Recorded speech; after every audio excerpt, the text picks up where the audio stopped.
Hello दोस्तों।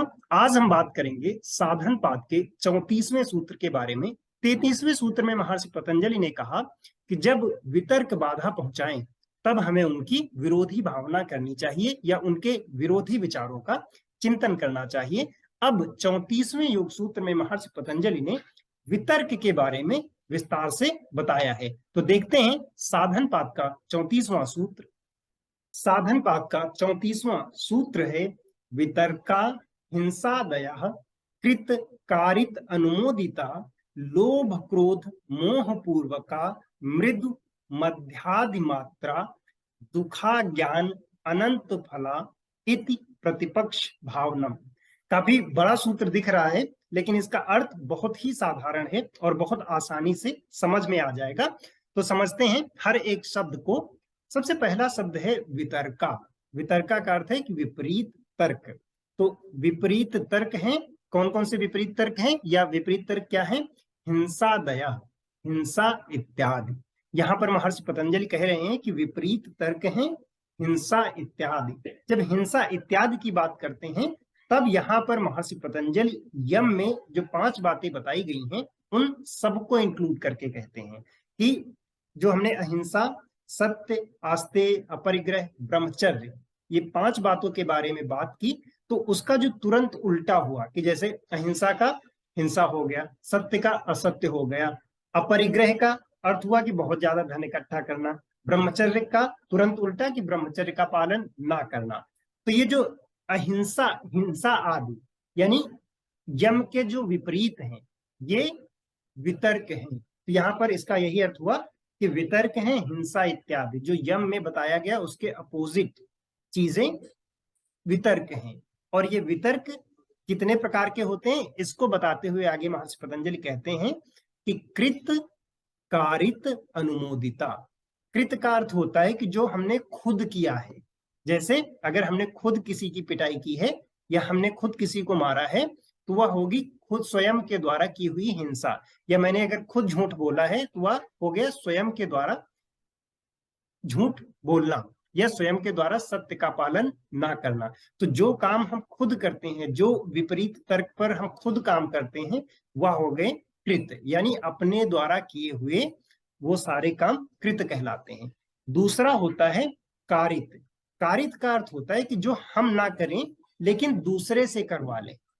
इसका मतलब ये हुआ कि जैसे कई बार क्या होता है कि लोग खुद किसी को परेशान नहीं करते लेकिन दूसरे से कह के करवाते हैं कि मैं तो नहीं करूंगा ऐसा, लेकिन मैं किसी से कह दूंगा और वो तुम्हारी पिटाई करेगा, या मैं अपना सोर्स लगा दूंगा और अगला इंसान झूठ बोल देगा, या मैं दबाव डाल दूंगा तो अगला इंसान झूठ बोल देगा, या दूसरा इंसान चोरी कर लेगा, या हमने किसी को रख रखा है पैसे दे के ये सारे काम करने के लिए, मारपीट करने के लिए, चोरी करने के लिए, झूठ झूठ बोलने के लिए।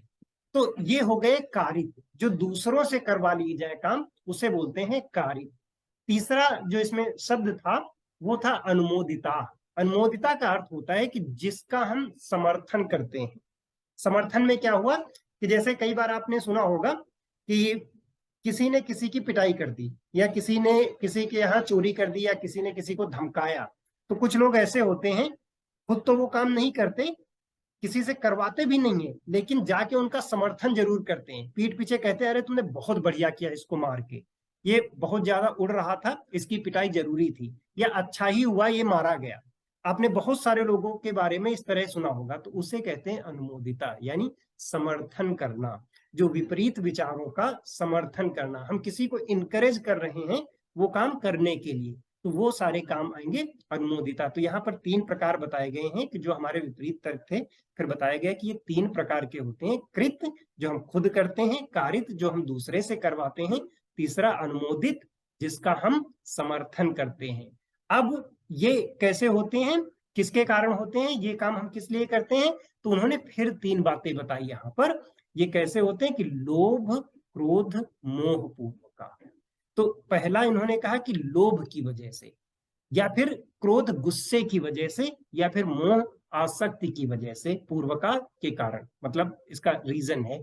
तो लोभ की वजह से जैसे इसको समझते हैं कि कभी कभी झूठ लोग इसलिए बोल देते हैं कि वहां पर लोभ होता है, लालच होता है कि उनका कुछ फायदा हो जाएगा इसलिए झूठ बोल दिया, या फिर उनका नुकसान ना हो सकता है फायदा ना हो बट नुकसान बचाने के लिए लोगों ने झूठ बोल दिया, या नुकसान बचाने के लिए किसी को पीट दिया, ये दिखाने के लिए कि हम तो इसके साइड हैं या इसके साइड नहीं है।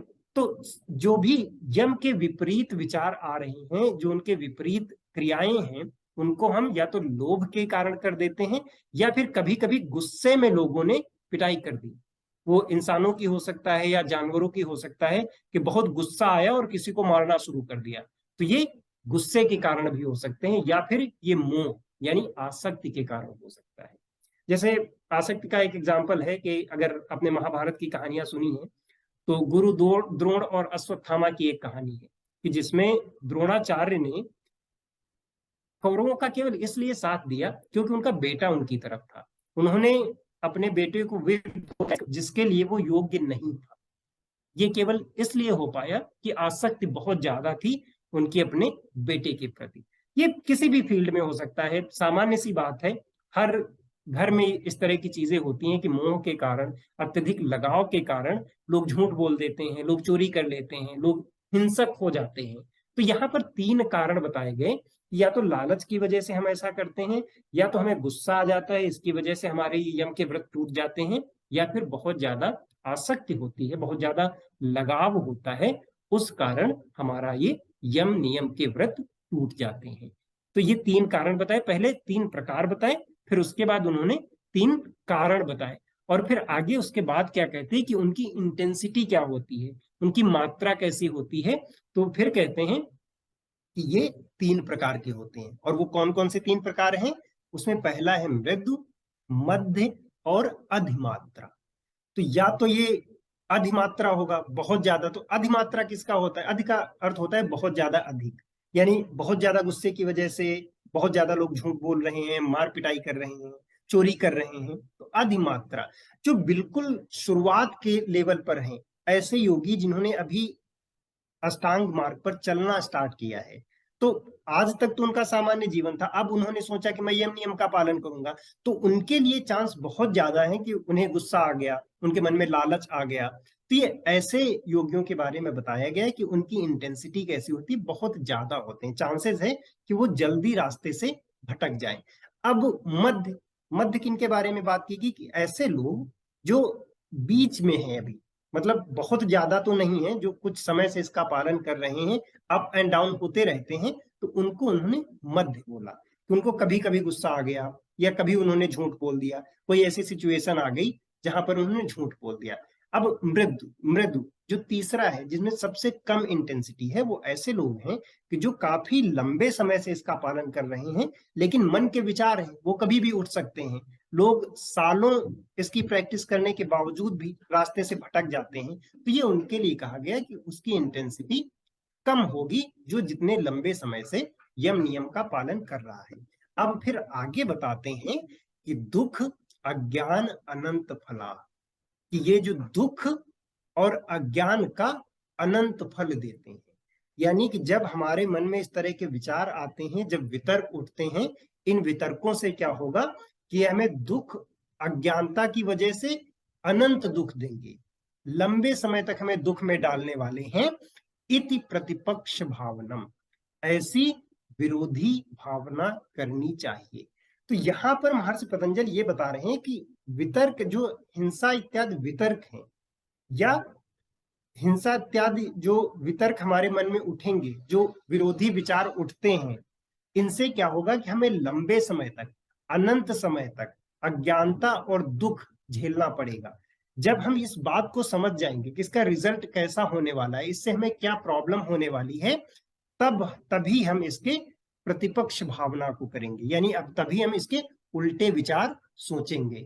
तो यहां पर उन्होंने पहले वितर्क को बताया, फिर उन्होंने बताया कि ये किस तरह के होते हैं, फिर ये उन्होंने ये बताया कि ये कौन कौन कर सकता है, क्या तो हम स्वयं करते हैं, दूसरे से करवाते हैं, या फिर किसी का समर्थन करते हैं। फिर उसका भी रीजन उन्होंने बताया कि ये किस वजह से होते हैं, तो उन्होंने कहा कि लोभ के कारण, क्रोध के कारण और मोह के कारण।